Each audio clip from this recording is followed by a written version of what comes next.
എനിക്ക് തന്നെയാണ് ചോദിച്ചത്. ശരിക്കും അനുഷയുടെ പേഴ്സണാലിറ്റി ഷോക്കേസ് ചെയ്യാൻ ഒരു അവസരം കിട്ടിയില്ല എന്ന് പറഞ്ഞില്ല. We begin to doubt ourselves. നമുക്ക് ഉയർത്തെഴുന്നേൽക്കാൻ പറ്റുക. അപ്പോൾ അനുഷ അതിൽ നിന്ന് തിരിച്ചു വന്ന ഒരാളാണ്. ഉണ്ടെങ്കിലല്ലേ ഇനി ഇന്റർവ്യൂ ഉള്ളൂ. എനിക്ക് ഉറക്കം വരാറില്ല. എவ்வளோ தெரியும் அந்த ലെവലിലേക്ക് தெரியுமா? ഒരു സബ്ജക്റ്റ് എന്ന് പറയുന്ന സാധനം ഇമ്പോർട്ടൻ്റ് ആണോ? വളരെ അഫോർഡബിൾ ആയിട്ടുള്ള ടെസ്റ്റ് സീരീസ് ആയതുകൊണ്ടാണ്. ഞാനങ്ങനെ വേറൊരു അക്കാഡമിയിലും കണ്ടിട്ടില്ലായിരുന്നു. ഫസ്റ്റ് ഇൻഡ്യൂഷൻ കറക്റ്റാണ്, അത് മാത്രം വെക്കാം. ശ്രീനിവാസൻ സാർ പറയുന്നത് ഒരു പാറ പൊട്ടിച്ചത് 50ാമത്തെ അടിയിലല്ലല്ലോ. ഞാൻ ജോസ് അച്ഛനെ ഷെയ്ക്കാനൊക്കെ തരുമ്പോൾ ഭയങ്കര ജിമ്മാണ്.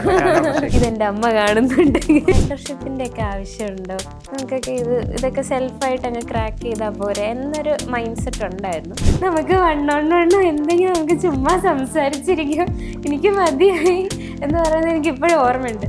നീ എന്തായാലും ലിസ്റ്റ് കാണും, നീ ഇപ്പൊ എഴുത്.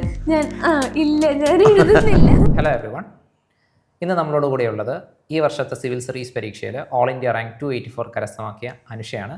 അനുഷ, സ്വാഗതം. Thank you sir. അനുഷ, ഇപ്പോൾ ഒത്തിരി സന്തോഷമുള്ളൊരു മൊമെൻ്റാണ്. ഈ ഒരു അവസരത്തിൽ ശരിക്കും അനുഷയ്ക്ക് എന്താണ് തോന്നുന്നത്? ശരിക്കും സാർ ഇപ്പം തന്നെ 284 എന്ന് പറഞ്ഞപ്പോൾ തന്നെ ആ ഒരു ഫീലിംഗ് ഇതുവരെ സിങ്ക് ആയിട്ടില്ല. ഇപ്പോഴും ഞാനിങ്ങനെ വേറെ ആർക്കെങ്കിലും ആയിരിക്കുമല്ലോ കിട്ടിയിരിക്കുന്നത്, ഇങ്ങനെ ആ ഒരു പഴയ റിസൾട്ട് നമ്മൾ എടുത്ത് നോക്കുന്ന ആ ഒരു ഫീലിംഗിലാണ്. അപ്പോഴാണ് കുറച്ചുകൂടി എനിക്ക് തന്നെയാണ് 284 കിട്ടിയത്. വിശ്വസിക്കാൻ പറ്റുന്നില്ല. അതെ, വിശ്വസിക്കാൻ പറ്റുന്നില്ല. സാറിനോട് നീ പറഞ്ഞു ഇപ്പോൾ നീ അൺഎക്സ്പെക്റ്റഡ് ആയിട്ട് കിട്ടിയ റിസൾട്ടാണ്. പക്ഷേ മെൻറ്റേഴ്സ് എന്നുള്ള നിലയ്ക്ക് ഞങ്ങൾക്ക് അങ്ങനെയല്ല തോന്നുന്നത്. ഞങ്ങൾ ഓൾറെഡി ആൻറ്റിസിപ്പേറ്റ് ചെയ്തിരുന്ന ഒരു റിസൾട്ടാണ് അനുഷയ്ക്ക്. ഇൻഫാക്റ്റ് അനുഷ ഈ അറ്റംപ്റ്റിന് മുമ്പ് തന്നെ പ്രിപ്പറേഷൻ ശക്തമായി കൊടുത്തിരുന്നല്ലോ. അന്നേ ഒരു ഇൻ്റർവ്യൂ ഞാൻ എടുത്ത് ഓർക്കുന്നുണ്ടോ?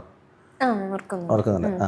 അപ്പോൾ ആ ഇൻ്റർവ്യൂവിന് അതൊരു എനിക്കൊരു സ്കോളർഷിപ്പ് എക്സാമിനുള്ള ഇൻ്റർവ്യൂ ആണെന്ന് തോന്നുന്നു. അപ്പോൾ ആ ഇൻ്റർവ്യൂ എടുത്തപ്പോൾ തന്നെ ഞാൻ ഞങ്ങളുടെ ഓഫീസിലെ മാമിനോട് പറഞ്ഞായിരുന്നു, അനുഷ എന്തായാലും ഇൻ്റർവ്യൂ ക്വാളിഫൈ പറ്റുന്ന ആളാണ്, ഡെഫിനറ്റ്ലി സ്കോളർഷിപ്പ് കൊടുത്തു, കിട്ടിയാൽ നല്ലതാണ് എന്ന് ഞാൻ അന്നേ പറഞ്ഞായിരുന്നു. So basically we already new your potential.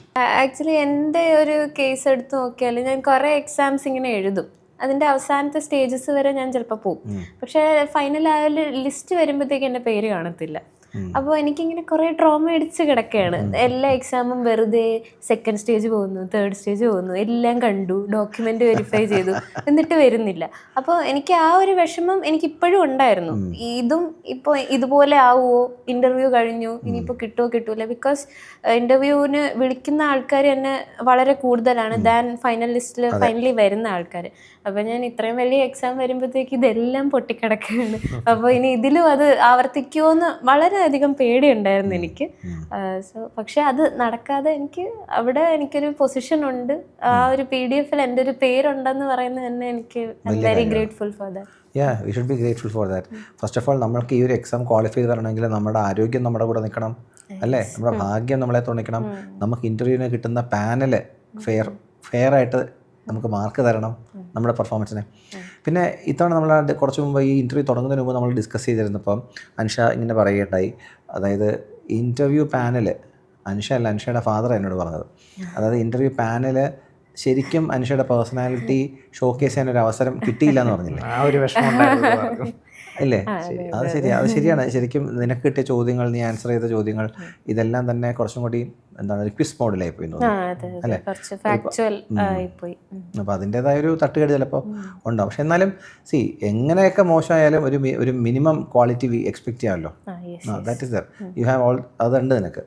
അനുഷയുടെ വീട്ടിൽ ചെന്ന് കഴിഞ്ഞാൽ തന്നെ കാണാൻ പറ്റും ഒരു അതെ ആ ഷെൽഫിൽ വെച്ചിരിക്കുന്ന ട്രോഫികളുടെയും മെഡലിന്റെയും ആധിക്യം കാരണം ആ വീടിന് തന്നെ ഒരു ഭാരമാണ്. അത് ഒരു കണക്കിന് പറഞ്ഞാൽ വീടിനേക്കാളും എനിക്കായിരുന്നു ഭാരം. ഇത്രയും ഞാൻ അക്കാഡമിക്കിന്റെ കൂടെ തന്നെ എക്സ്ട്രാ കരിക്കുലറിൽ നല്ല ആക്റ്റീവ് ആയിരുന്നു. അപ്പോൾ അതിന്റെ ഭാഗമായിട്ട് കുറെ പ്രൈസസും അവാർഡ്സും ഒക്കെ കിട്ടിയിട്ടുണ്ട്. അപ്പൊ ഇതെല്ലാം ഉള്ള ആൾക്ക് ഈ ഒരു exam, this is my 3rd attempt. അപ്പൊ ആദ്യത്തെ 2 അറ്റംപ്റ്റ് ഞാൻ ഫെയിലായി, പ്രിലിംസിൽ തന്നെ ഫെയിലായി. അപ്പോൾ നമ്മൾ ഭയങ്കര ഡൗട്ട് അടിക്കും, ഇനി അങ്ങോട്ട് പറ്റൂലേ എന്നുള്ളത്. പിന്നെ അത് മാത്രമല്ല, നമുക്ക് പുറത്തുള്ള ആൾക്കാരും ഇത് എഴുതാതെ നമ്മൾ സ്റ്റേറ്റിന്റെ എക്സാംസ് എന്തെങ്കിലുമൊക്കെ എഴുതണം, അതായിരിക്കും എളുപ്പത്തിൽ കിട്ടുക എന്നൊക്കെ പറയുമ്പോൾ നമ്മൾ സെൽഫായിട്ട് ഭയങ്കര ഡൗൺ ആവും. നമുക്ക് ഇത്രയും, പിന്നെ അത് മാത്രമല്ല നമ്മുടെ ജൂനിയേഴ്സൊക്കെ ചേച്ചിക്ക് ഇത്രയും കഴിവുണ്ടായിട്ട് സിവിൽ സർവീസ് ഇത് ചെയ്തുകൂടെ എന്നൊക്കെ പറയുമ്പോൾ, അപ്പോൾ അതെല്ലാം കൂടി ദാറ്റ് ഇസ് ദറ്റ്. അപ്പോൾ ഇത് പ്രേക്ഷകർക്ക് ചിലപ്പോൾ ഇതിൻ്റെ ഒരു ഡൗട്ട് ഉണ്ടാവും. അതായത് ഈ അക്കാഡമിക്കലി ബെസ്റ്റാന്ന് പറയുമ്പോഴേക്കും അനുഷ അവളുടെ ഗ്രാജുവേഷന് ഫസ്റ്റ് റാങ്ക് ഹോൾഡറാണ്, അതുപോലെ പോസ്റ്റ് ഗ്രാജുവേഷന് അഗെയിൻ ഫസ്റ്റ് റാങ്ക് ഹോൾഡറാണ്, പിന്നെ അക്കാഡമിക്കലി വെരി സ്ട്രോങ്. ഓപ്ഷനിൽ ഏതായിരുന്നു മോളുടെ? എൻ്റെ ഓപ്ഷൻ സുവോളജി. ഞാൻ MSc സുവോളജി ആയിരുന്നു. സോ ഇത് അവളുടെ ഒരു ട്രാക്ക് റെക്കോർഡ് നോക്കുകയാണെങ്കിൽ എല്ലായിടത്തും 95% താഴെ മാർക്ക് അവൾക്ക് കിട്ടിയിട്ടുണ്ടോ എന്ന് ഐ റിയലി ഡൗട്ട്. അല്ലേ, 10th നമ്മൾ നോക്കി, 12th നോക്കി, ഗ്രാജുവേഷൻ നോക്കി, പോസ്റ്റ് ഗ്രാജുവേഷൻ നോക്കി, ഇവിടെ ഒക്കെ നല്ല രീതിയിൽ സ്കെയിൽ ചെയ്യുന്നുണ്ട്. സോ ബേസിക്കലി ഇത് ഞാൻ പറയാൻ ഉദ്ദേശിക്കുന്നത്, ഈ സിവിൽ സർവീസസിൻ്റെ ഇൻ്റർവ്യൂ പാനലിൽ നമ്മൾ പോയിരിക്കുമ്പോൾ നമ്മുടെ ഒരു ഡീറ്റെയിൽഡ് ആപ്ലിക്കേഷൻ ഫോം അവരുടെ കാണുമല്ലോ, ഡാഫ്. ഈ ഡാഫ് എന്ന് പറയുന്ന സാധനം നമ്മുടെ ഇൻ്റർവ്യൂവേഴ്സ് നമ്മളെ നോക്കും, നമ്മളെ അസസ് ചെയ്യും ഈ കുട്ടി എന്താണ്. ആ ഡാഫിനകത്തുണ്ട് mark, achievements, co curricular activities, ഇതൊക്കെ അവരുടെ ഹോബീസ് എന്താണ്, ഇതെല്ലാം. സോ ബേസിക്കലി നമ്മുടെ ഒരു പേഴ്സണാലിറ്റിയുടെ ഒരു ജിസ്റ്റാണ് അവരുടെ കയ്യിലിരിക്കുന്നത്. അത് കാണുമ്പോൾ തന്നെ ഇമ്പ്രസ്ഡ് ആവും. മോർ ഓവർ ഇവളോടൊരു ചോദ്യം, അനുഷയോടൊരു ചോദ്യം അവർ ചോദിക്കുമ്പോൾ അനുഷയുടെ നിന്ന് കിട്ടുന്ന റെസ്പോൺസ് കേട്ട് കഴിഞ്ഞാൽ സ്വാഭാവികമായിട്ടും ഇഷ്ടപ്പെടും. അതിനൊരു റെഫറൻസ് ഞാൻ നിങ്ങൾക്ക് തരാം. അംബേദ്കർ ജയന്തിയുടെ ഭാഗമായിട്ട് പാർലമെൻറ്റ് ഹൗസിൽ അനുഷ നടത്തിയിരിക്കുന്ന ഒരു പ്രസംഗമുണ്ട്. അത് നിങ്ങൾ ജസ്റ്റ് യൂട്യൂബിൽ സെർച്ച് ചെയ്താൽ മതി, അനുഷ അംബേദ്കർ ജയന്തി സ്പീച്ച്, അനുഷ പാർലമെൻറ്റ്. ഒത്തിരി വൈറലായ ഒരു വീഡിയോ ഉണ്ട്. അത് നിങ്ങൾക്കൊരു പക്ഷേ ടൈപ്പ് ചെയ്ത് കഴിഞ്ഞാൽ ഇപ്പം തന്നെ കാണാൻ പറ്റും. ഇപ്പം തന്നെ പോകേണ്ട, ഇത് കംപ്ലീറ്റ് ചെയ്തിട്ട് കണ്ടാൽ മതി. എന്നാലും the point is, so Anusha has that skill to speak. So ഇതെല്ലാം, ഈ ആർട്ടിക്കുലേഷൻ സ്കില്ലെല്ലാം അവളെ ഹെൽപ്പ് ചെയ്തിട്ടുണ്ടാകും ഇൻ്റർവ്യൂ ഫേസിൽ. സോ ഞാൻ പറഞ്ഞു ഒരു ഓൾറൗണ്ടർ പേഴ്സണാലിറ്റി നിനക്കുണ്ട്. അതുകൊണ്ടാണ് ഞാൻ പറഞ്ഞത് എനിക്കിതിലൊരിക്കലും ഒരു അതിശയോക്തി ഇല്ല ഈ പറയുന്ന റാങ്കിലേക്ക് എത്തും എന്നുള്ളതിൽ. അത് ഈ ചെറുപ്പം മുതൽ എല്ലാത്തിനും നല്ല റാങ്കൊക്കെ മേടിക്കുന്നതുകൊണ്ട് പഠിപ്പി എന്ന് പറയുന്ന ഒരു പട്ടം തറയിൽ ചാർത്തി കിട്ടിയത് തന്നെ വലിയൊരു ഭാരമായിട്ട് പലപ്പോഴും ഈ പ്രിപ്പറേഷൻ്റെ ഇടയിൽ നമുക്ക് തോന്നാറുണ്ട് അല്ലേ? അത് നമ്മൾ ഈ ഫസ്റ്റ് 2 പ്രിലിംസും കയറാത്തപ്പോഴത്തേക്ക് നമുക്കങ്ങനെ തോന്നും.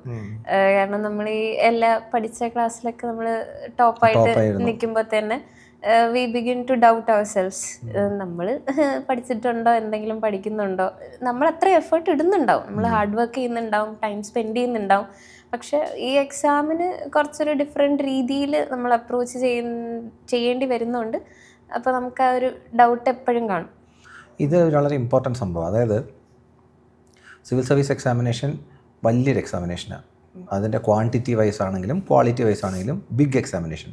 സോ ഈ ബിഗ് എക്സാമിനേഷൻ ഫെയിൽ ആവുക എന്ന് പറയുന്നത് നാണക്കേടിൻ്റെ കാര്യമൊന്നുമില്ല. പ്രിലിംസ് തോറ്റുപോയി എന്ന് പറയുന്നത്, അല്ലെങ്കിൽ ഒരു അറ്റംപ്റ്റിലോ 2 അറ്റംപ്റ്റിലോ 3 അറ്റംപ്റ്റിലോ 4ാമത്തെ അറ്റംപ്റ്റിൽ തോറ്റുപോയാലും അത് തെറ്റൊന്നുമില്ല അതിനകത്ത്. കാരണം അത്രയുണ്ട് നമുക്ക് ചെയ്യാൻ. എന്ന് വെച്ചാൽ അത് ചെയ്യാൻ പറ്റാത്ത കാര്യവുമില്ല. ഒരു ഫൈൻ ബാലൻസ് ഉണ്ടല്ലോ, ഇത് ഐഡൻറ്റിഫൈ ചെയ്യേണ്ടതാണ്. സോ ഇങ്ങനെയുള്ള സക്സസീവ് ഫെയിലേഴ്സ് 2 ഉണ്ടായി. ഇതിൽ നിന്ന് കര കയറാൻ പറ്റാതെ പോകുന്ന കുറേ ആസ്പിറൻസ് ഉണ്ട് നമുക്ക് ചുറ്റും. അതായത് 5 അറ്റംപ്റ്റിലും പ്രിലിംസ് പാസ്സാവാതെ, 6 അറ്റംപ്റ്റിലും പ്രിലിംസ് പാസ്സാവാതെ പോകുന്ന ആൾക്കാരൊക്കെ ഉണ്ടല്ലോ. സോ അതിൽ നിന്ന് എങ്ങനെയാണ് നമുക്ക് ഉയർത്തെഴുന്നേൽക്കാൻ പറ്റുക? അപ്പോൾ അനുഷ അതിൽ നിന്ന് തിരിച്ചു വന്ന ഒരാളാണ്, ആ ഒരു ഫെയിലിയറിൽ നിന്ന് സക്സസ്സിലേക്ക് വന്ന ഒരാളാണ്. സോ ആ ട്രാൻസിഷൻ എങ്ങനെ സംഭവിച്ചു, അല്ലെങ്കിൽ അതിനുവേണ്ടി എന്താണ് അനുഷ ചെയ്തത്? ഇപ്പം ഞാൻ നേരത്തെ പറഞ്ഞ പോലെ ഈ 2 അറ്റംപ്റ്റ് മാത്രമല്ല, ഇതിനിടയ്ക്ക് ഞാൻ പല എക്സാംസ് എഴുതുന്നുണ്ട്. ഞാൻ നേരത്തെ പറഞ്ഞ പോലെ അവസാനം വരെ പോകുന്നു, ഫെയിലാകുന്നു. അപ്പോൾ എന്തിനേറെ പറയുന്നു, ഇന്ന് രാവിലെ വരെ സെക്രട്ടേറിയറ്റിന്റെ ഇന്റർവ്യൂ അല്ല, അത് നല്ല ഇന്റർവ്യൂ ആയിരുന്നു. അല്ല, ഞാൻ പറഞ്ഞത് അപ്പോൾ അനുഷ ഇതിനകത്ത് വലിയ പ്രതീക്ഷയൊന്നും, ഇത് എന്തായാലും ഇത് വരട്ടെ, വരുന്ന വഴിക്ക് കാണാം, മറ്റു പരീക്ഷകൾ എഴുതിക്കൊണ്ടിരിക്കാം എന്നുള്ളൊരു ചിന്തയിലാണല്ലോ. അല്ല സാർ, നമ്മളൊരു ഇപ്പോൾ സെക്രട്ടേറിയറ്റിൻ്റെ ആയാലും നമ്മളൊരു എക്സാം തുടങ്ങിക്കഴിഞ്ഞാൽ പിന്നെ അത് നമ്മൾ ലാസ്റ്റ് സ്റ്റേജ് വരെ അറ്റൻഡ് ചെയ്യണം എന്നാണല്ലോ. അതാണ് നമ്മൾ ആ എക്സാമിന് കൊടുക്കുന്ന ഒരു റെസ്പെക്റ്റ് ആണ്. കാരണം ഇന്ന് റിസൾട്ട് വരുന്നതിന് മുമ്പേ ഉള്ള അനുഷ അല്ലല്ലോ റിസൾട്ട് കഴിഞ്ഞിട്ടുള്ളത്. റിസൾട്ട് വരുന്നതിന് മുമ്പ് എനിക്ക് റാങ്ക് ഇല്ല, ഞാൻ ജസ്റ്റ് ഇന്റർവ്യൂ അറ്റൻഡ് ചെയ്ത ഒരു കുട്ടിയാണ്. അപ്പോൾ അങ്ങനത്തെ ഒരാൾക്ക് എല്ലാ ഓപ്ഷൻസും ഓപ്പൺ ചെയ്ത് വെക്കുക എന്നുള്ളതാണ്. ഈ 2 എക്സാം മാത്രമല്ല, എഴുതുന്ന എല്ലാ എക്സാമിലും ഇതാ അവസ്ഥ. അപ്പോൾ burden of failures is keeping on increasing on me. But that's a very personal battle which we have to fight. അതെ, പേഴ്സണൽ ബാറ്റിൽ ആണ് ഒരു രീതിയിൽ. പിന്നെ ഒരു രീതിയിൽ പറഞ്ഞാൽ ഫാമിലി ഹെൽപ്സ് യു അ ലോട്ട്. എൻ്റെ കേസിൽ അങ്ങനെയായിരുന്നു. ഞാൻ 3rd അറ്റംപ്റ്റ് 2025 പ്രിലിംസ് എഴുതുമ്പോൾ എനിക്കിപ്പോഴും ഓർമ്മയുണ്ട്, ഞാൻ ഈ ഒരു 2 റൗണ്ട് കംപ്ലീറ്റ് ചെയ്ത് 2 hours ആയിട്ട് ലാസ്റ്റ് 15 minutesലാണ് ഒരു പേജ് തന്നെ സ്കിപ്പ് ചെയ്തെന്ന് ഞാൻ കാണുന്നത്. ഞാൻ എല്ലാം ക്വസ്റ്റ്യൻസും അറ്റൻഡ് ചെയ്തിട്ട് ഞാൻ അങ്ങനെ ഫ്രീ ആയിട്ട് പ്രിലിംസിൻ്റെ കേസ്, പ്രിലിംസ് ഉണ്ടെങ്കിലല്ലേ ഇനി ഇൻ്റർവ്യൂ ഉള്ളൂ. സോ ഞാനൊരു ഫുൾ പേജ് ഞാൻ സ്കിപ്പ് ചെയ്തു. ആ പേജിലാണെങ്കിൽ ഇതുവരെ വരാത്ത ക്വസ്റ്റ്യൻസ്, എക്കണോമിക്സിൻ്റെ ഒരു മാത്തമാറ്റിക്കൽ ഫിഗേഴ്സ് ഒക്കെ തന്നിട്ടുള്ള അതുപോലത്തെ ക്വസ്റ്റ്യൻസ് ലാസ്റ്റ് 15 മിനിറ്റ്സിലാണ് ഞാൻ കാണുന്നത്. അപ്പൊ തന്നെ ഞാൻ അവിടെ എല്ലാം തോൽവിയൊക്കെ സമ്മതിച്ച് തീർന്നു, ഇനി അടുത്ത അറ്റംപ്റ്റ് കാണാം എന്നൊക്കെ പറഞ്ഞു. പക്ഷെ എന്നാലും സംതിങ് കീപ്സ് യു ഓൺ. തോക്കുന്നെങ്കിൽ തോക്കട്ടെ, ഇത് ചെയ്തിട്ട് തോക്കാലോ എന്നൊക്കെ പറഞ്ഞ്. പക്ഷെ ഈവൻ ദെൻ എക്സാം എഴുതി കഴിഞ്ഞിട്ട് ഞാൻ ഒരു കരച്ചിലായിരുന്നു. അമ്മ ഉണ്ട് അടുത്ത്. എന്നിട്ട് അമ്മയുടെ അമ്മ ഇത് കിട്ടത്തില്ല, ഇത് പോയി എന്ന് പറഞ്ഞിട്ട്. അപ്പോൾ അമ്മയാണ് എൻ്റെ അടുത്ത്, ഓക്കെ ഇത് കിട്ടത്തില്ല എന്നാലും അടുത്ത എക്സാം എഴുതിയാലല്ലേ ഇതെങ്കിലും വാല്യൂ ചെയ്യുള്ളൂ, നമുക്ക് മാർക്കെങ്കിലും അറിയാമല്ലോ. CSAT exam. അങ്ങനെ അമ്മ തന്ന ധൈര്യത്തിലാണ് നമ്മൾ അടുത്ത എക്സാം പോയി എഴുതുന്നത്. പിന്നെയും വീട്ടിൽ വന്നിട്ട് കരച്ചിലാണ്, ഇപ്രാവശ്യം കിട്ടത്തില്ല. അപ്പോഴും നമ്മുടെ ആ ഫാമിലിയാണ് കൂടെ നിൽക്കുന്നത്. ഓക്കെ കിട്ടിയില്ലെങ്കിൽ കുഴപ്പമില്ല, നമുക്ക് വേറെ ഓപ്ഷൻസ് നോക്കാം, വേറെ പരീക്ഷയ്ക്ക് പഠിക്കാം. ഇപ്പോൾ എൻ്റെ കേസിലാണെങ്കിൽ JRF അതിന് വേണ്ടിയൊക്കെ പഠിക്കാം. റിസർച്ച് അസിസ്റ്റൻ്റ് ആയിട്ട് ഞാൻ വർക്ക് ചെയ്തിട്ടുണ്ട്. അപ്പോൾ അങ്ങനെ പഠിക്കാം, കുഴപ്പമില്ല, നമുക്ക് അടുത്ത തവണ എഴുതാം ഇങ്ങനെ. അപ്പോൾ എനിക്ക് അവിടെ കൂടെ നിൽക്കാൻ ഇറ്റ്സ് ഓക്കെ എന്ന് പറയാൻ ഒരു കൂട്ടം ആൾക്കാരുണ്ടായിരുന്നു അവിടെ. അപ്പോൾ അത് വെച്ചിട്ടാണ് നമ്മൾ മുന്നോട്ട് അടുത്ത സ്റ്റേജിൽ പോവാം, കുഴപ്പമില്ല അടുത്ത സ്റ്റേജിൽ പോവാം എന്നൊരിത് വരുന്നത്. കറക്റ്റ്.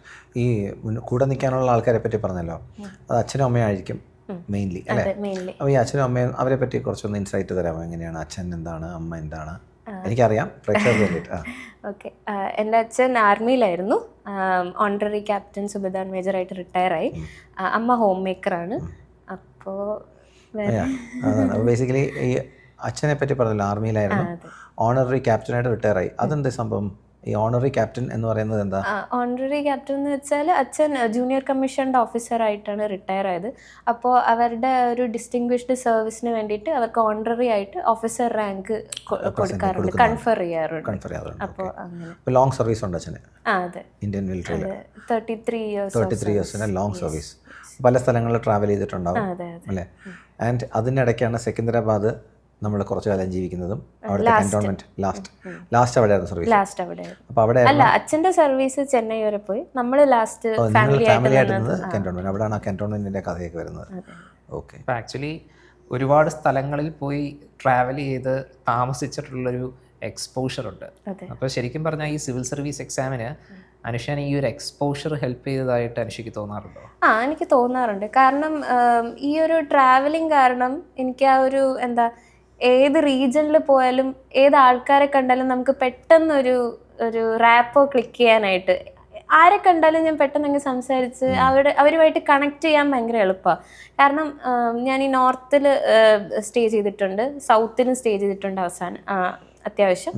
അപ്പോൾ അങ്ങനെ നമ്മൾ നോക്കുമ്പോൾ പല ആൾക്കാരെ കാണുന്നു, അവരെങ്ങനെയാ ചിന്തിക്കുക, അവർക്ക് എന്താ ഇഷ്ടമുള്ളത്, അവർക്ക് എന്താ ഇഷ്ടമില്ലാത്തത് എല്ലാം നമുക്ക് പെട്ടെന്ന് അറിയാൻ പറ്റും. പിന്നെ എൻ്റെ ഒരു ഹോബി എന്ന് വെച്ചാൽ ഞാൻ പെട്ടെന്ന് അവിടുത്തെ ലാംഗ്വേജ് പിക്ക് ചെയ്യും. എനിക്കതൊരു ഇൻട്രസ്റ്റ് ആണ്. അപ്പോൾ ഈവൻ UPSC ഇൻ്റർവ്യൂവിന് പോയപ്പോഴും എൻ്റെ ടേബിളിൽ ഉണ്ടായിരുന്ന ഹിന്ദി മെജോറിറ്റി ഉണ്ടായിരുന്നു, ഒരാൾ തെലുഗായിരുന്നു, ഒരാൾ തമിഴായിരുന്നു. അപ്പം ഞാൻ അവരുടെ അടുത്ത് തമിഴിലും തെലുങ്കിലും ഭയങ്കര കംഫർട്ടബിൾ ആയിട്ട് സംസാരിക്കുന്നു, എന്നിട്ട് അത് തന്നെ ട്രാൻസ്ലേറ്റ് ചെയ്ത് ഹിന്ദിക്കാരൻ്റെ അടുത്ത് പറഞ്ഞു കൊടുക്കുന്നു. So I like meeting a lot of people. അപ്പോൾ നമ്മൾ ഈ കുറേ ആൾക്കാരെ കാണുമ്പോഴത്തേക്ക്, നമ്മൾ ഈ പുതിയതായിട്ട് ആരെങ്കിലും കാണുമ്പോൾ നമുക്ക് അത്ര പേടി തോന്നിട്ടില്ല, നമ്മൾ ഭയങ്കര കംഫർട്ടായിട്ട് അങ്ങ് സംസാരിക്കും. നമുക്ക് ആ ഒരു ഒരു സ്റ്റാർട്ടിങ് ട്രബിൾ. ലാംഗ്വേജ് അറിയാം? ലാംഗ്വേജ് അങ്ങനെ കംപ്ലീറ്റ് ആയിട്ട് അറിയില്ല. എവ്വളോ തെരിയും? తెలుగు తెలుగులో మాట్లాడుతాను. സോ നിനക്ക് ഇങ്ങനെ പിടിച്ചു നിൽക്കാൻ പറ്റും? പിടിച്ചു നിൽക്കാൻ പറ്റും. തെലുങ്ക്, തമിഴ്, മലയാളം പറ്റും, ഇംഗ്ലീഷ് പിന്നെ ഓക്കെയാണ്, Hindi. Okay, 5 languages. Good. International language ഏതെങ്കിലും പറ്റുമോ? ഫ്രഞ്ച് ഞാൻ സബ്ജക്റ്റ് ആയിട്ട് പഠിച്ചിട്ടുണ്ട്. കുറച്ച് രീതിയിലൊക്കെ പറ്റും, തട്ടിമുട്ടി സംസാരിക്കാൻ പറ്റും. ബോൺജോ എന്ന് പറയുന്നത് അത് ഫ്രഞ്ച് തന്നെയല്ലേ? Okay, fine. അപ്പോൾ ഇത് വേറൊരു കാര്യമാണ്, നമ്മുടെ ആസ്പിറൻസ് അറിഞ്ഞിരിക്കേണ്ട മറ്റൊരു കാര്യം കേട്ടോ. അതായത് basically these things definitely help ചെയ്തിട്ടുണ്ട് നമ്മുടെ എന്താ പറയുക, നമുക്കുള്ള exposure to different cultures, to different language, to different people, to different food styles. ഇതെല്ലാം നമ്മളിവിടെയൊക്കെ ഇങ്ങനെ ജീവിക്കുമ്പോൾ ഓരോ സ്ഥലങ്ങളിൽ പോയിട്ട് അവിടുത്തെ ആൾക്കാരുമായിട്ട് നമ്മൾ ഇടപഴകുന്നു, അവിടുത്തെ ആൾക്കാരെ അറിയുന്നു, അവരുടെ രീതികൾ മനസ്സിലാവുന്നു. സോ ദാറ്റ് ഇതിലൂടെയൊക്കെ നമ്മൾ മനസ്സിലാക്കുന്നത് ഇന്ത്യയെ തന്നെയാണ്.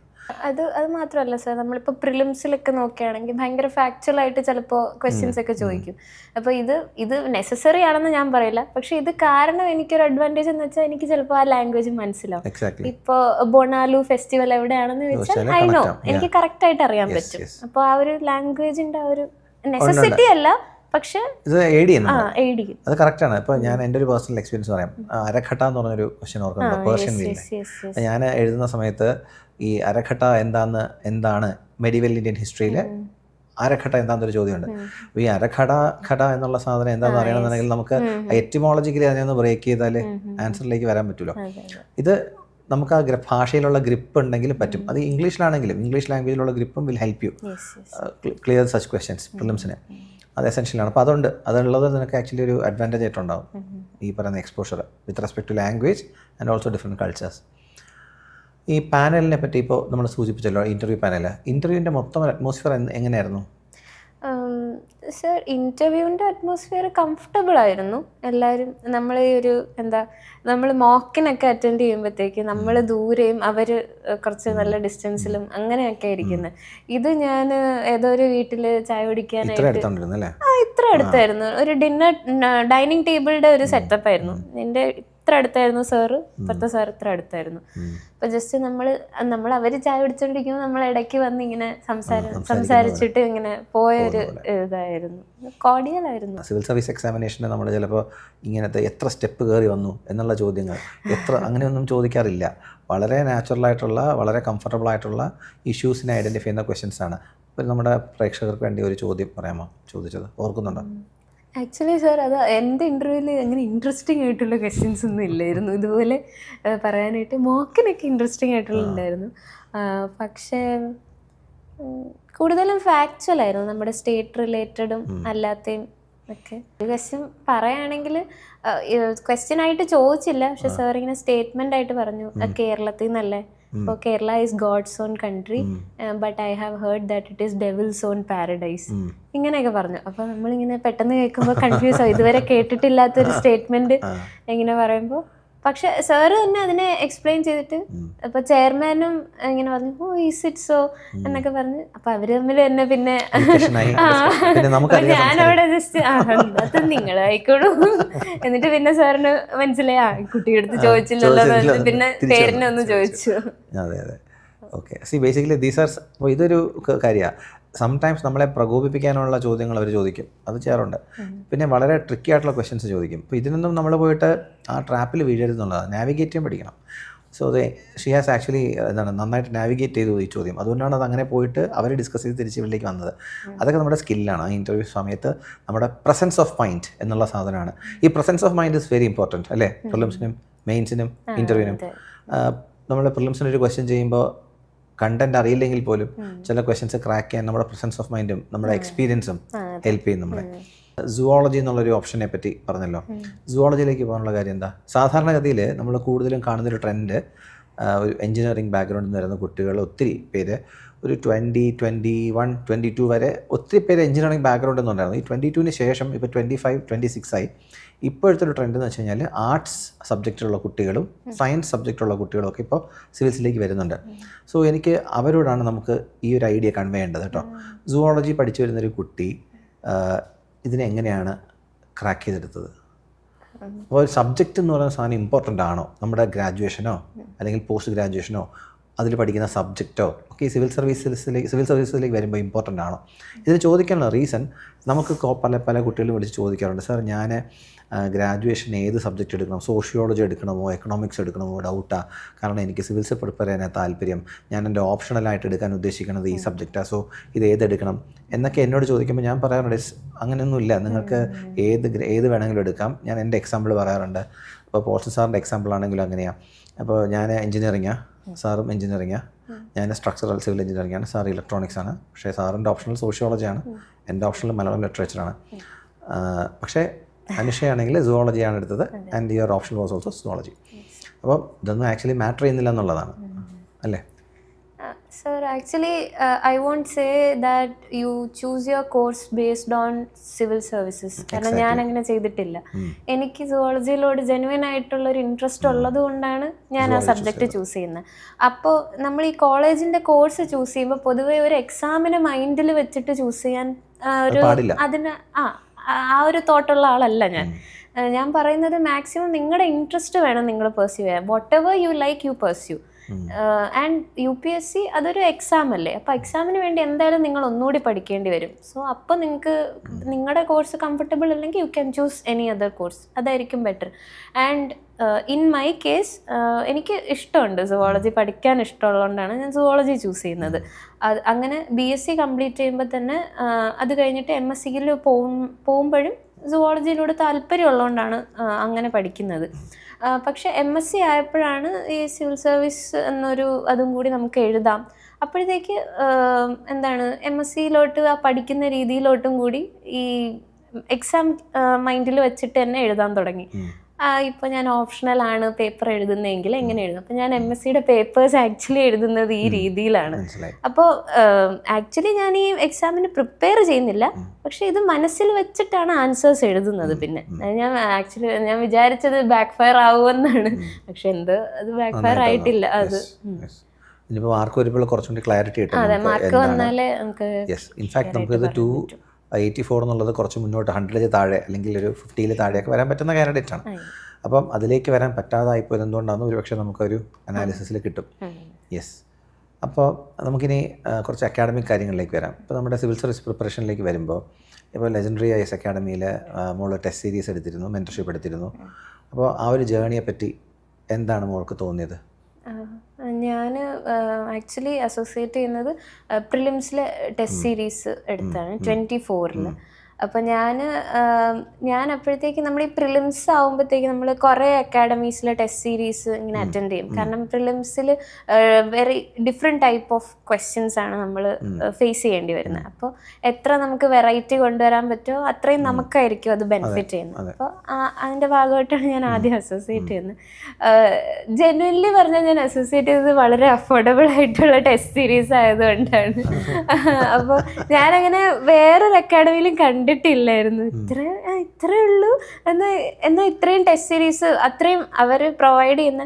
ഇപ്പോൾ നമ്മൾ ടെസ്റ്റ് സീരീസിൻ്റെ കേസ് എടുത്ത 5,000 10,000 ഒക്കെയാണ് വേറെ അക്കാഡമീസിലൊക്കെ പോയാൽ നമുക്ക് ആവുന്നത്. അപ്പോൾ അവിടെ നിന്ന് നോക്കിയപ്പോഴത്തേക്ക് അത്രയും ടെസ്റ്റ് സീരീസ് പ്രൊവൈഡ് ചെയ്യുന്നുണ്ട്. പോൾസൺ സാറ് പറഞ്ഞ ഒരു കാര്യമാണ് ഇപ്പോഴും അപ്ലൈ ചെയ്യുന്നത്, your first intuition is always correct എന്നുള്ളത്. അത് കാരണം ഞാൻ അവിടെ വന്നിട്ട് കുറേ തെറ്റിക്കുമായിരുന്നു. ഫസ്റ്റ് ഇൻറ്റ്യൂഷൻ വെച്ചിട്ട് പിന്നെയും കുറേ ഓവർ തിങ്ക് ചെയ്തിട്ട് പിന്നെ അത് തെറ്റിക്കും. അപ്പോൾ സാർ ഇങ്ങനെ പറഞ്ഞാൽ തെറ്റിക്കോട്ടെ, കുഴപ്പമില്ല, ഫസ്റ്റ് ഇൻറ്റ്യൂഷൻ കറക്റ്റാണ്, അത് മാത്രം വയ്ക്കുക. അപ്പോൾ അതെനിക്ക് ഇപ്പോഴും ഓർമ്മയുണ്ട്. പിന്നെ അത് നല്ലതാ, അതാണ് പറയണ്ടേ. ഞാൻ പറഞ്ഞാൽ ഇത് ഞാൻ എടുത്തു പറയാൻ കാര്യം എന്താ പറയുക, പല ആൾക്കാരും ഓവർ തിങ്ക് ചെയ്ത് ടൈപ്പ് പ്രോബ്ലംസ് കൊണ്ട് കൊളാക്കുന്നത്. നോളജബിൾ ആയിട്ടുള്ള ആൾക്കാർ പലരും, നമുക്ക് ഒരു 75-80 അല്ലെങ്കിൽ ഒരു 60-70 വന്ന് നിൽക്കുന്ന ആൾക്കാരില്ലേ, അവരുടെയൊക്കെ മെയിൻ പ്രശ്നം ഈ പറയുന്ന ഓവർ തിങ്കിങ്ങാണ്. അപ്പോൾ അതൊന്ന് പരിഹരിച്ചെടുക്കാൻ പറ്റുമെങ്കിൽ you should depend on your intuition more. കാര്യം ഇൻറ്റ്യൂഷൻ എന്ന് പറയുന്നത് വെരി പവർഫുൾ ടൂൾ. കുറച്ച് ചുമ്മാ ഒരു ഇൻറ്റ്യൂഷൻ ഉണ്ടാവത്തില്ലല്ലോ. നമ്മുടെ ലോജിക്കും ബാക്ക്ഗ്രൗണ്ടിൽ കുറേ ലോജിക്സ് വർക്ക് ചെയ്തിട്ട് ഇൻറ്റ്യൂഷൻ സാധനം വരുന്നതിന്. സോ അത് സാർ എപ്പോഴും കുട്ടികളോട് പറയുന്ന കാര്യമാണ്. In fact that is very important also. പിന്നെ സാറിൻ്റെ വേറൊരു കാര്യം എന്ന് വെച്ചാൽ, സാറാണ് CSAT എനിക്ക് കുഴപ്പമില്ല, ഞാൻ മറ്റ് എക്സാംസ് ഒക്കെ എഴുതുന്നുള്ളതുകൊണ്ട് എനിക്ക് അത്യാവശ്യം ആപ്റ്റിറ്റ്യൂഡ് അത്ര കുഴപ്പമില്ല. പക്ഷെ സാറ് കാരണമാണ് ഞാൻ ആ ഒരു ഡിവിഷൻ പഠിച്ചത്. സാറിന് ഓർമ്മയുണ്ടോയെന്ന് അറിയില്ല. സാറാണ് ഇങ്ങനെ പറഞ്ഞത്, first 20 minutes English, second 20 minutes maths, പിന്നെ ഇംഗ്ലീഷ്, പിന്നെ മാത്സ്. ഞാൻ അത് തന്നെയാണ് ഇപ്പോഴും ഫോളോ ചെയ്യുന്നത്. കാരണം എൻ്റെ ഒരു കുഴപ്പമെന്ന് വെച്ചാൽ CSAT നമ്മൾ ഉച്ചയ്ക്കാണല്ലോ നടത്തുന്നത്.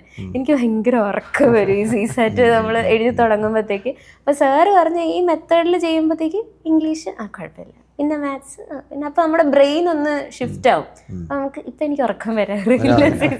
CSATൻ്റെ കാര്യം പറഞ്ഞപ്പം നമ്മൾ അന്ന് പറഞ്ഞൊരു ഫോർമാറ്റ് ആണല്ലോ, ഈ ഫോർമാറ്റ് നിനക്ക് അപ്ലൈ ആയി എന്നുള്ളതാണ്. നിനക്കിത് വർക്കായി, പക്ഷേ ഈ ഫോർമാറ്റ് വർക്ക് ആവാത്ത കുട്ടികളുണ്ട്. യെസ്. പക്ഷേ നമ്മൾ ഓരോ സ്റ്റുഡൻസ് അനുസരിച്ച് അതാണ് പറഞ്ഞിരുന്നത്. ഇപ്പം നിനക്ക് സാറ് പറഞ്ഞിരുന്ന ഫോർമാറ്റ് നിനക്ക് വർക്കായി. ഇത് യൂണിവേഴ്സൽ ആയിരിക്കില്ല. ഇപ്പം നമ്മൾ വേറെ കുറച്ച് കുട്ടികൾക്ക്, അതായത് വളരെ ഡിഫിക്കൽട്ടി സീസാറ്റ് കാരണം അതൊരു ഹേർഡിലായിട്ട് വരുന്ന പിള്ളേരുണ്ട്. GS ഒക്കെ നന്നായിട്ട് ഈസി ചെയ്യും, 100, 510, 120. പക്ഷേ സീസാറ്റ് വരുമ്പോൾ 55, 56 ഇങ്ങനെയുള്ള ആൾക്കാർക്ക് വേണ്ടിയിട്ട് സ്പെസിഫിക്കലി നമ്മൾ വേറെ കുറേ സ്ട്രാറ്റജീസ് പറയുകയാണെങ്കിൽ അത് വർക്ക് ചെയ്യുന്നുണ്ട്. അപ്പോൾ അത് വൺ സൈസ് ഫിറ്റ്സ് ഓൾ അല്ല, അതാണ് ഞാൻ ഉദ്ദേശിച്ചത്. എനിക്കത് വർക്കായി. അതുകൊണ്ടാണല്ലോ നമ്മൾ സന്തോഷമായിട്ട് ഇന്നിപ്പോൾ ഇവിടെ ഇരിക്കുന്നത്. ഇപ്പം നമ്മളിങ്ങനെ പ്രിപ്പറേഷനിൽ മുന്നോട്ട് പോയിക്കൊണ്ടിരിക്കുന്നു, നമ്മൾ കുറേ എഫേർട്ട് ഇടുന്നു, നമ്മൾ ഒരു അറ്റംപ്റ്റ് കൊടുക്കുന്നു, ചിലപ്പോൾ കിട്ടില്ലായിരിക്കും. നമ്മൾ ഒത്തിരി എഫേർട്ട് ഇട്ടിട്ടുണ്ടാകും. അടുത്ത വർഷം നമ്മൾ അത്രയൊന്നും എഫേർട്ട് ഇട്ടിട്ടില്ലായിരിക്കും കഴിഞ്ഞ വർഷം ഇട്ടതിൻ്റെ അത്രയും. പക്ഷേ ആ വർഷമായിരിക്കും ചിലപ്പോൾ നമുക്ക് കിട്ടുക അറ്റംപ്റ്റ് കയ്യിൽ സർവീസ് കിട്ടുക. എന്തുകൊണ്ടാണെന്നറിയോ? അത് നമ്മൾ ആ ഒരു വർഷത്തെ അറ്റംപ്റ്റ് ഒന്നും അല്ലല്ലോ. UPSCക്ക് ഇതൊന്നും അറിയത്തില്ല, നീ എത്ര കാലം പഠിച്ചു ഒന്നും അറിയത്തില്ല. UPSCക്ക് നീ ഒരു ചോദ്യം തരുന്നു, നീ അത് ശരിയാക്കുന്നുണ്ടോ? മെയിൻസിന് ഒരു ക്വസ്റ്റ്യൻ തരുന്നു, നീ എത്ര ഭംഗിയായിട്ട് അത് എഴുതുന്നു. ഇൻ്റർവ്യൂ ഒരു ക്വസ്റ്റ്യൻ ചോദിക്കുന്നു, നീ എത്ര നന്നായിട്ട് അതിനെ ആർട്ടിക്കുലേറ്റ് ചെയ്യുന്നു, നാവിഗേറ്റ് ചെയ്യുന്നു. ഇത്രയല്ലേ ഉള്ളൂ. സോ ബേസിക്കലി ശ്രീനിവാസൻ സാർ പറയുന്നില്ല, ഒരു പാറ പൊട്ടിച്ചത് 50ാമത്തെ അടിയിലല്ലോ. എക്സാക്ട്ലി, ഒരു പാറ പൊട്ടിച്ച 50ാമത്തെ അടിയിലല്ല, അടി കുറെ കിട്ടിയിട്ട് ഒരു നിമിഷം പൊട്ടുപോയി. അത് നൈസ് എക്സാമ്പിൾ കേട്ടോ, നൈസ് എക്സാമ്പിൾ. അത് ശരിയാണ്. ആ പാറ പൊട്ടിക്കുന്ന കണക്കാ സിവിൽ സർവീസ്. 5-6 അടി കിട്ടും, 6ാമത്തെ അടിയിലോ അല്ലെങ്കിൽ 5ാമത്തെ അടിയിലോ ഒക്കെ അത് പൊട്ടും. Yes yes. എനിക്ക് അനുഷയെക്കുറിച്ച് സംസാരിക്കുമ്പോൾ അല്ലെങ്കിൽ അനുഷയെക്കുറിച്ച് ചിന്തിക്കുമ്പോൾ വരുന്ന ഒരു ഇമ്മീഡിയറ്റ് ആയിട്ടുള്ളൊരു തോട്ട് എന്ന് പറയുന്ന ഇതാണ്. അനുഷ മലയാളത്തിൽ സംസാരിക്കുമ്പോൾ അനുഷ ഇപ്പം ഇതുപോലെയാണ്. പക്ഷേ ഇംഗ്ലീഷിലേക്കോ അല്ലെങ്കിൽ ഹിന്ദിയിലേക്കോ മാറിക്കഴിഞ്ഞ് കഴിഞ്ഞാൽ വേറൊരു പേഴ്സണാലിറ്റി, അവർ അന്യനെ പോലെ തോന്നും. എനിക്ക് അന്യനെ പോലെ അല്ല തോന്നുന്നത്. എനിക്ക് മറ്റേ എന്തായിരുന്നു സിനിമയുടെ പേര്, വിജയുടെ ഒരു സിനിമ ഉണ്ടല്ലോ, അതായത് തെറി ബേബി എന്ന് പറയുന്ന സിനിമയല്ലേ, തെറി. അതില് വിജയ് എന്ന് പറയുന്നത് ഒരു, എനിക്ക് തോന്നുന്നു ഒരു ബേക്കറി. ഞാൻ ജോസഫ്. അതുപോലെ, അതായത് മലയാളത്തിൽ സംസാരിക്കുമ്പം നമ്മുടെ സ്വന്തം നാട്ടുകാരിയാന്ന് തോന്നും. ഇംഗ്ലീഷ് സംസാരിച്ചു കഴിഞ്ഞാൽ വേറെ ഏതോ ആളായിട്ട് തോന്നും. ആ ട്രാൻസ്ഫോർമേഷൻ ഉണ്ട്. ഞാനത് പറയാറുണ്ട്. ഒരു ഗിയർ ഇടുന്ന കണക്കാം. ഫസ്റ്റ് ഗിയറിൽ പോകുന്ന ആൾ പെട്ടെന്ന് ഒരു ഫോർത്ത് ഗിയറിൽ പോകുന്ന പോലെയാണ് നിന്റെ പേഴ്സണാലിറ്റി സ്വിച്ച് ഉണ്ടാകുന്നത്. അത് എനിക്ക് തോന്നുന്നത്, ഞാൻ മലയാളം കൂടുതലും വീട്ടിലങ്ങനെ യൂസ് ചെയ്യുമ്പോഴത്തേക്ക് ആ ഒരു സ്നേഹവും ആ ഒരു ഫെമിലിയാരിറ്റിയും ആ ഒരു എന്താ പറയാ, നമ്മുടെ ലാംഗ്വേജ് നമ്മള് അതിന്റെ ഒരു ഐഡന്റിറ്റി കളയാതെ. പിന്നെ എനിക്ക് സ്ഥിരം കിട്ടാറുള്ളത് ഞാൻ ഒരു തിരുവനന്തപുരം ഭാഷയിലൊക്കെയാണ് സംസാരിക്കുന്നതെന്നാണ്. ബട്ട് അതൊക്കെ എനിക്ക് ഇഷ്ടമാണ്. That is part of who I am. അതുകൊണ്ട് എന്റെ അമ്മ ഇത് പറയാറുണ്ട്, നീ എന്താ ഇങ്ങനത്തെ ഭാഷയിലൊക്കെ സംസാരിക്കുന്നത്, ഇത് ഭാഷ രണ്ടെണ്ണോ ഇങ്ങനെ. എന്റെ അച്ഛനും ഇതുപോലെയാണ് സംസാരിക്കുന്നതെന്നാ പറയുന്നത്. പക്ഷെ ഞാൻ അമ്മയുടെ അടുത്ത് പറയാറുണ്ട്, നമുക്കൊരു അമ്മയുടെ സ്ഥലം ഇവിടെ തന്നെ, പക്ഷെ അമ്മ കുറച്ചുകൂടി നന്നായിട്ടാണ് സംസാരിക്കുന്നത്. അപ്പൊ ഞാൻ അമ്മയുടെ അടുത്ത് പറയാറുണ്ട്, നമ്മുടെ ഭാഷയെന്ന് വെച്ചാൽ നമ്മുടെ ആ ഒരു നാടിന്റെ ഐഡന്റിറ്റിയാണ്. അത് നമുക്ക് ഒരിക്കലും അത് നമുക്ക് മാറ്റാൻ പറ്റത്തില്ല. ജസ്റ്റ് ബിക്കോസ് ബാക്കിയുള്ളവർ ഇത് നല്ലതല്ല എന്ന് പറയുന്നെന്ന് കരുതി അത് നല്ലതല്ലാതാവുന്നില്ല. അത് ആ ഒരു റീജന്റെ ഹിസ്റ്ററിയാണ്, ആ ഒരു റീജന്റെ ആ ഒരു കൾച്ചറാണ്. അപ്പോൾ എനിക്കങ്ങനെ സംസാരിക്കുന്നതുകൊണ്ട് വലിയ പ്രശ്നമില്ല. പിന്നെ ഇംഗ്ലീഷിന്റെ കാര്യം, അത് ഞാൻ പഠിച്ച ഒരു ലാംഗ്വേജ് ആണ്. പുറത്ത് പോയി എക്സ്പോഷർ ഉണ്ടായിട്ട് പഠിച്ച് പിന്നെ ട്വീക്ക് ചെയ്ത് കോമ്പറ്റീഷൻസിനൊക്കെ പോയി മാറ്റി മറിച്ച് ട്രെയിൻ ചെയ്ത് എടുത്ത ലാംഗ്വേജ് ആണ്. അപ്പോൾ അത് അങ്ങനെ വരത്തുള്ളൂ. പക്ഷെ ഇത് ഞാൻ എങ്ങനെയല്ല, ഇത് കൊച്ചിലേ ഉള്ള എൻ്റെ ഒരു ലാംഗ്വേജ് എന്ന് പറയാം. അതുകൊണ്ടാണ് ഇത് ഞാൻ സത്യം പറയട്ടെ, ഇത് ആക്ച്വലി എനിക്ക് വളരെ ഇഷ്ടപ്പെട്ടു ഈ ആൻസർ. കാരണം പല ആൾക്കാർക്കും സ്വന്തം ഭാഷ നാണക്കേടാണ്. ചില ആൾക്കാർക്ക് തിരുവനന്തപുരം ഭാഷ എന്ന് പറഞ്ഞാൽ ഒരു വളരെ മോശം ഭാഷ എന്നുള്ള രീതിയിലാണ് ചിലരാണ്. തൃശ്ശൂർ ഭാഷ അതുപോലെ ചിലരെ കളിയാക്കാറുണ്ടല്ലോ. അതുപോലെ നമ്മുടെ ഫോർട്ട് കൊച്ചി ഭാഷ, മട്ടാഞ്ചേരി ഭാഷ, ഇതൊക്കെ ഇങ്ങനെ കളിയാക്കപ്പെടുന്ന ചില ഭാഷകളിൽ ഒന്നാണ്. ശരിക്കും അതൊരിക്കലും ചെയ്യാൻ പാടില്ല അല്ലേ? കാരണം എന്താ, ഓരോ ഭാഷയും ആ ഭാഷയുടെ തനതായ ശൈലിയിൽ ആ നാട്ടുകാർ ആ നാടിൻ്റെ ഈണത്തിലും താളത്തിലും പറയുന്നതാണ്. അതൊരിക്കലും കളിയാക്കപ്പെടേണ്ടതല്ല. ഇനി ഒരു ഭാഷ എന്ന് പറയുന്നത് ആ സ്ഥലത്തിൻ്റെ കൾച്ചർ, ആ സ്ഥലത്തിൻ്റെ എല്ലാമായിട്ട് ലിങ്ക്ഡാണ്. അവിടുത്തെ വിശ്വാസങ്ങൾ, ഇതെല്ലാം, അല്ലെങ്കിൽ അവിടെ മുമ്പ് കാലങ്ങളിൽ ജീവിച്ചിരുന്ന വ്യക്തികൾ, അവിടെ ജീവിച്ചിരുന്ന അവിടെ വന്ന് കൂടിയ ആൾക്കാരുടെ ഭാഷാ രീതികൾ, ഇതെല്ലാം ബാധിക്കുമല്ലോ ഒരു ഭാഷയെ. സോ അതുകൊണ്ട് ഒരിക്കലും നമ്മളൊരു ഭാഷയെ അങ്ങനെ ഇതെനിക്ക് ഈ ഭാഷ ഞാൻ പറയണ്ട എന്നില്ല. നമ്മൾക്ക് നാച്ചുറലി എന്നാണോ ഉള്ളത് അത് പറയുക. അതിപ്പോൾ നമ്മൾ എത്ര വലുതായാലും നമ്മൾ എത്ര ചെറുതാണെങ്കിലും അതിനെ എംബ്രേസ് ചെയ്യുന്നതിൽ തെറ്റില്ല. Yes, very good point. അപ്പോൾ അനുഷയുടെ അച്ഛൻ ആർമിയിലായിരുന്നല്ലോ. അപ്പം നമ്മളെല്ലാവരും എക്സ്പെക്റ്റ് ചെയ്യുന്നത് ഒരു ആർമിയുടെ ഒരു ഡിസിപ്ലിനൊക്കെ അനുഷയുടെ ജീവിതത്തിൽ ഒക്കെ ഉണ്ടായിരിക്കുമെന്നാണ്. അനുഷയ്ക്ക് അങ്ങനെ തോന്നിയിട്ടുണ്ടോ? ഒരു ആർമി ഡിസിപ്ലിൻ ഒക്കെ ആർമി ഡിസിപ്ലിൻ ഏറ്റവും കൂടുതൽ ഉള്ളത് എൻ്റെ അച്ഛൻ തന്നെയാണ്.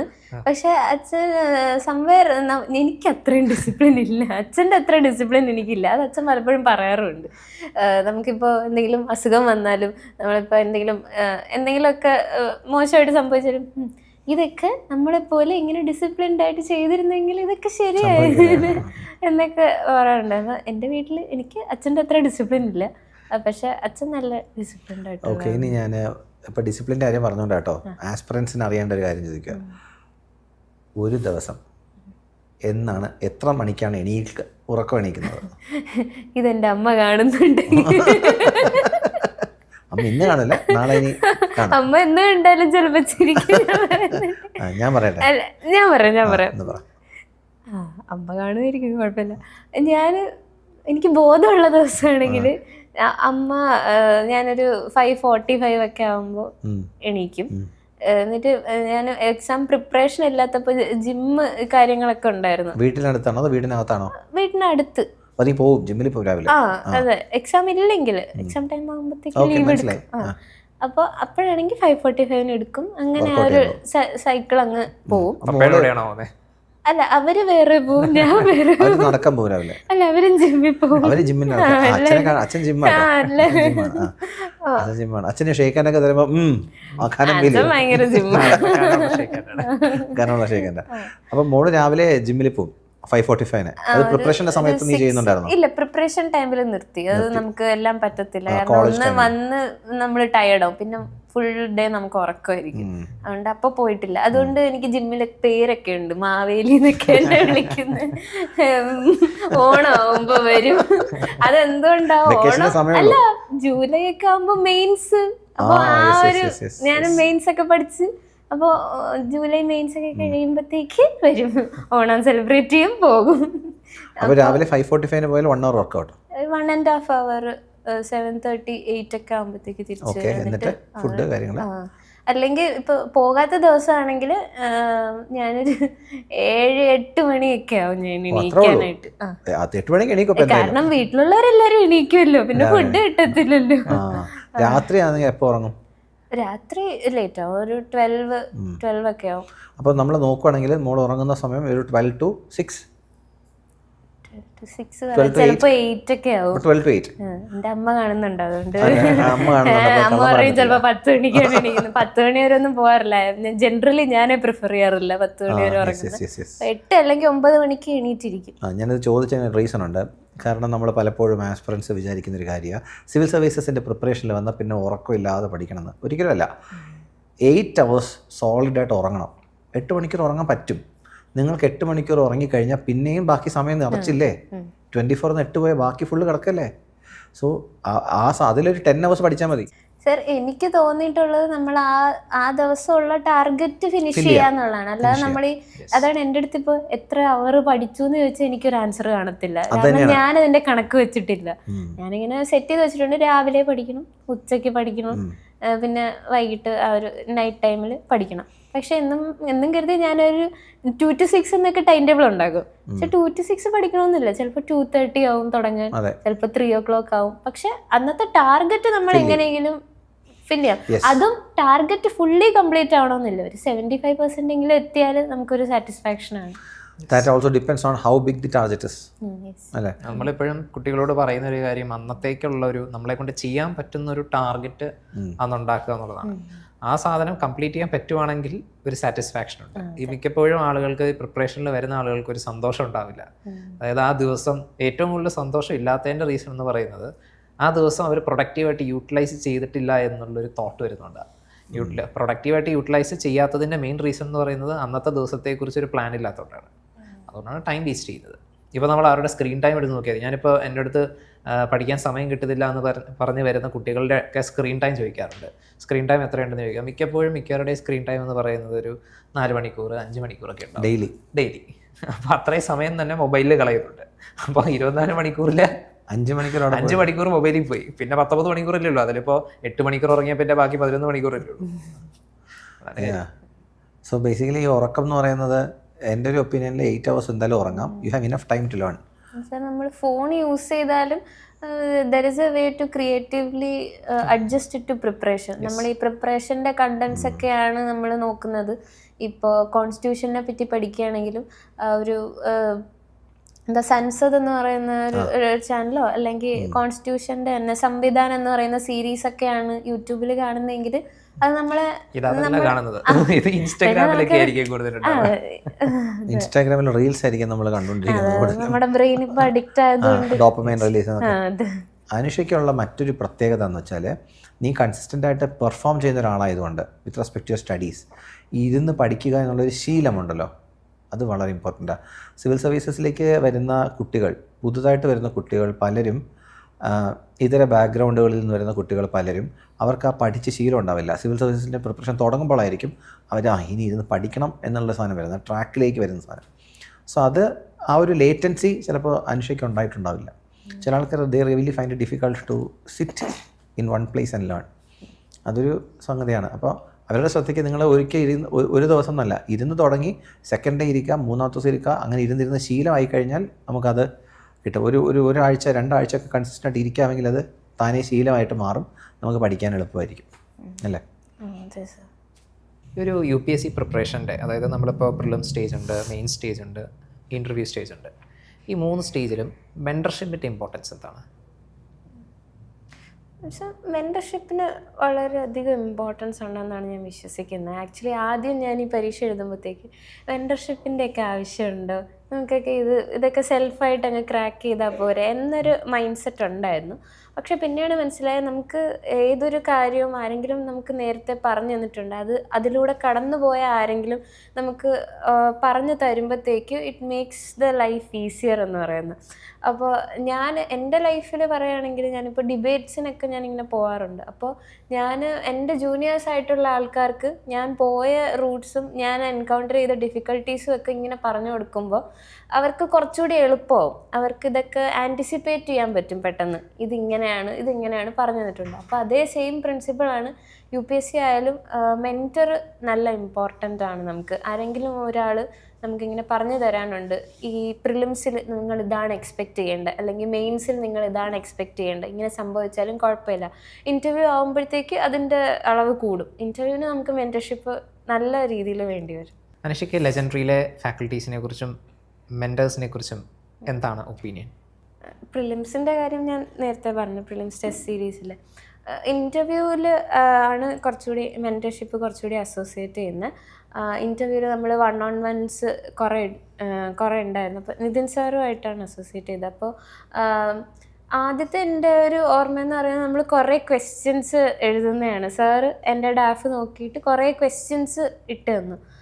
ഈ ക്വസ്റ്റ്യൻസ് നീ ആദ്യം ഇതിനൊരു ആൻസേഴ്സ് എനിക്ക് പറഞ്ഞു തരണം എന്ന്. അപ്പം ഞാൻ വിചാരിച്ചു ജസ്റ്റ് നമ്മുടെ ആൻസേഴ്സ് ആയിരിക്കുമല്ലോ. അപ്പം ഞാൻ അതിൽ ഒരിക്കലും ആ ഒരു റിഫൈൻ ചെയ്യണം, അല്ലെങ്കിൽ ആൻസർ നമുക്ക് കുറച്ചുകൂടി നന്നാക്കാൻ പറ്റും എന്നൊരു തോട്ട് എനിക്ക് വരുന്നില്ല. പക്ഷേ പല ആൻസേഴ്സിനും ചില ആൻസേഴ്സൊക്കെ sir is accepting that as it is, കാരണം അത് നിൻ്റെ ഓണസ്റ്റ് റിയാക്ഷനാണ്. അപ്പോൾ അത് അങ്ങനെ തന്നെയാണ് വരേണ്ടത്. അതാണ് പേഴ്സണാലിറ്റിയുടെ ആ ഒരു ക്യാരക്ടർ എന്ന് പറയുന്നത്. പക്ഷെ ചില ആൻസേഴ്സ് സാർ അതിനെ ഒരു ട്വീക്ക് ചെയ്ത് അല്ലെങ്കിൽ അതിനൊരു വേറൊരു രീതിയിലൊക്കെ പറഞ്ഞു തരുമ്പോഴത്തേക്ക് നമ്മൾ തന്നെ വിചാരിക്കും അത് നമുക്ക് കുറച്ചുകൂടി നന്നായിട്ട് പ്രസൻറ്റ് ചെയ്യാനായിട്ട് പറ്റുമെന്ന്. പിന്നെ സാറിൻ്റെ എക്സ്പീരിയൻസും പറഞ്ഞിട്ടുണ്ട് ഇൻ്റർവ്യൂ പോയതിൻ്റെ. അപ്പോൾ അതൊക്കെ കേൾക്കുമ്പോഴത്തേക്ക് we know what to expect. ഇങ്ങനെ നടന്നാൽ എന്തൊക്കെയാണ് നമ്മൾ എക്സ്പെക്റ്റ് ചെയ്യേണ്ടതെന്ന് ആ ഒരു നമുക്ക് നേരത്തെ തന്നെ നമുക്കൊരു ഐഡിയ കിട്ടും. അപ്പോൾ അതായിരുന്നു. അപ്പോൾ സാറിൻ്റെ മെൻറ്റർഷിപ്പ് എന്നെ നല്ല ഹെൽപ്പ് ചെയ്തിട്ടുണ്ട്. കുറേ തവണ നമ്മൾ 1-on-1s ഇരുന്നു. പിന്നെ ഓരോ സബ്ജക്റ്റായിട്ട്, ഇപ്പോൾ ഇൻ്റർനാഷണൽ റിലേഷൻസ് ആയാലും എക്കണോമിക്സ് സെപ്പറേറ്റ് ആയാലും, പിന്നെ ലാസ്റ്റ് എനിക്ക് ഓർമ്മയുണ്ട് ലാസ്റ്റ് ടൈം ഞാനൊരു 1 വീക്ക് മുമ്പേ പോകുന്നതിന് 1 വീക്ക് മുന്നേ സാർ ഇങ്ങനെ പറഞ്ഞുതരും നമുക്കൊരു മോക്ക് രീതിയിൽ നമുക്ക് എടുക്കാം. ഞാൻ കയറി വന്നിട്ട് എനിക്ക് ഇപ്പോഴും ഓർമ്മയുണ്ട്, സാർ എനിക്ക് മോക്കൊന്നും കൊടുക്കാൻ വയ്യ, എനിക്ക് മതിയായി. കാരണം ഇൻ്റർവ്യൂ സ്റ്റേജിൽ നമ്മൾ കുറേ അക്കാഡമീസിൽ എവിടെയൊക്കെ മോക്ക് അവൈലബിൾ ആണോ അവിടെ എല്ലാം നമ്മൾ പോയി അറ്റൻഡ് ചെയ്യും, എല്ലായിടത്തും. അപ്പോൾ എല്ലാം കൂടി അറ്റൻഡ് ചെയ്തിട്ട് ഞാനാണെങ്കിൽ സാർ എനിക്കിനി വയ്യ, നമുക്ക് 1-on-1 എന്തെങ്കിലും നമുക്ക് ചുമ്മാ സംസാരിച്ചിരിക്കും, എനിക്ക് മതിയായി എന്ന് പറയുന്നത് എനിക്ക് ഇപ്പോഴും ഓർമ്മയുണ്ട്. പിന്നെ സാർ എടുത്തു. പിന്നെ നിങ്ങളെല്ലാരും ഇങ്ങനെ റെഡി ആയിട്ട് നിൽക്കുമ്പോഴത്തേക്ക് ഞാൻ കാരണം മാത്രം നിങ്ങൾ മോക്കെടുക്കാതിരിക്കണ്ട, എന്തായാലും പോയി അവക്കും എന്ന് പറഞ്ഞിട്ട് നമ്മൾ ഈ കുറെ മോക്ക് എടുത്തു കഴിയുമ്പോൾ V reach A mind set. അവിടെ നമുക്ക് പിന്നെ ഒന്നും തോന്നത്തില്ല, ആരെന്ത് പറഞ്ഞാലും ഒന്നും തോന്നത്തില്ല, തിരിച്ച് നമ്മൾ ആൻസർ പറഞ്ഞാലും അങ്ങനത്തെ ഒരു മൈൻഡ് സെറ്റിൽ നമ്മൾ വരും. അപ്പം എല്ലാവരും ഉണ്ടല്ലോ, എല്ലാവരും ചോദിച്ചു, കുറേ ആൻസർ പറയുന്നു. അപ്പം അങ്ങനെയാണ് ലാസ്റ്റ് മോക്ക് കൊടുക്കുന്നത്. അപ്പം അതിലും എനിക്ക് ഓർമ്മയുണ്ട്, സാറിന് പേടിയാണ് ഞാൻ എന്തെങ്കിലും ക്വസ്റ്റ്യൻ ചോദിച്ചിട്ട് അവളെ കോൺഫിഡൻസ് താഴെ പോകുന്നുണ്ടോ എന്ന്. അപ്പം സാറും ഇങ്ങനെ പേടിച്ചാ ക്വസ്റ്റ്യൻ ചോദിക്കുന്നത്. അതെന്താന്ന് വെച്ചാൽ ഫൈനൽ ഏകദേശം ലാസ്റ്റ് മൊമെന്റ് ആയിരുന്നല്ലോ, ഇപ്പൊ നീ ആദ്യമാണെങ്കിൽ എനിക്ക് ഓണസ്റ്റ് ആയിട്ടുള്ള കാര്യങ്ങൾ പറയാം, ടുവേർഡ്സ് എൻഡ് ആകുമ്പോഴേക്കും പിന്നെ നീ സെറ്റാണ്. ഇനിയിപ്പോ അതിനകത്ത് ഞാൻ വന്ന് പുതിയ കുറച്ച് കാര്യങ്ങൾ പറഞ്ഞ് അതിന്റെ ആവശ്യമില്ല. പക്ഷെ അന്നും അടിപൊളിയായിരുന്നു. എനിക്ക് ഓർമ്മയുള്ളത് സാറ് മാത്രമാണ് ഈ ഉറപ്പായിട്ട് നമ്മൾ പറയുന്നില്ലേ, സാർ നീ എഴുതി വെച്ചോ, നീ എന്തായാലും ലിസ്റ്റിക്കാണ്, നീ ഇപ്പൊ എഴുത്. ഞാൻ ഇല്ല, ഞാൻ എഴുതുന്നില്ല. എനിക്കെപ്പോഴും ഉറപ്പില്ല. പക്ഷെ സാറ് ഭയങ്കര, എനിക്ക് ചില സമയം തോന്നാറുണ്ട് സാറ് ഓവറായിട്ട് പോസിറ്റീവ് ആവുന്നതാണോ എന്നൊക്കെ തോന്നും. പക്ഷെ പിന്നെ എനിക്ക് മനസ്സിലായത് അത് സാറിന് എൻ്റെ കഴിവിലും, സാർ നേരത്തെ പറഞ്ഞ പോലെ ആ ഒരു കുട്ടിയെ കണ്ടപ്പോൾ അല്ലെങ്കിൽ ആ ഒരു പെർഫോമൻസ് കണ്ടപ്പോൾ സാറിന് ഒരു ധൈര്യം തോന്നുന്നത്. പിന്നെ സാറ് ഈ സ്റ്റേജിലൂടെ കടന്നു പോയ ആളാണ്, കുറേ കുട്ടികളെ മെൻറ്റർ ചെയ്ത ആളാണ്. അപ്പോഴത്തേക്കും ഞാൻ പിന്നെ ഇങ്ങനെ ഇരുന്ന് ആലോചിക്കും, എന്നാലും സാർ എന്തിനാണ് അങ്ങനെ പറഞ്ഞത്. പിന്നെ ഞാൻ ഇന്ന് ആലോചിച്ചപ്പോഴെനിക്ക് മനസ്സിലായത് sir has gone through these exams and sir has seen many people.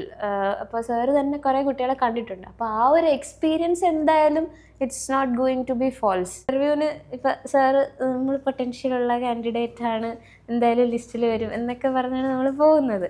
ഇൻ്റർവ്യൂവിൽ നമ്മളൊരു നല്ലൊരു ഇൻ്റർവ്യൂ, നമുക്ക് ഇൻട്രസ്റ്റ് ഉള്ള ക്വസ്റ്റ്യൻസ് ഒക്കെ ചോദിക്കും എന്നൊക്കെ പറഞ്ഞാൽ പോകുന്നത്. പക്ഷെ എനിക്ക് കിട്ടിയ ക്വസ്റ്റ്യൻസ് കുറച്ചൊരു ഫാക്ച്വൽ ആയിരുന്നു. എനിക്കത് വെച്ചൊന്നും ചെയ്യാൻ പറ്റത്തില്ല, അവർക്കത് വെച്ചൊന്നും കിട്ടില്ല എന്ന് എനിക്കൊരു ധാരണ ഉണ്ടായിരുന്നു. അപ്പോൾ ഇതെല്ലാം കഴിഞ്ഞിട്ട് ഞാൻ ഭയങ്കര ഡെസ്പായിരുന്നു.